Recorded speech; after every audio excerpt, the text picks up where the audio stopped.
گفتگو کے لیے کہنا کتنا آسان ہے کہ دیکھو اخلاق کی کس قدر کمی ہے. میں نے کب کہا کہ مجھ میں کسی چیز کی زیادتی ہے، بھلے عزت نفس ہو یا عزت بھوک و ننگ.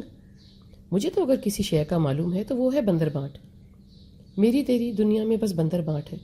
ظاہر ہے ہم سب بندر ہیں اور بانٹنے والا کوئی نہیں.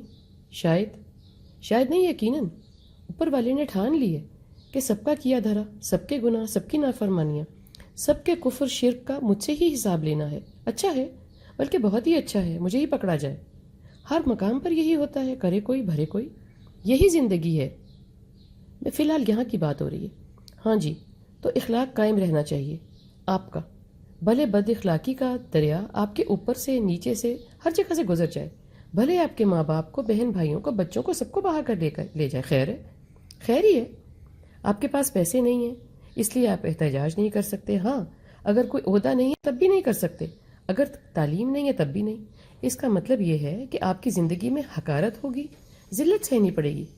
آپ قصوروار ہو، کیونکہ جس سب کے ہوتے آپ کو حقوق حاصل ہو سکتے ہیں وہ سب آپ کے پاس نہیں ہیں.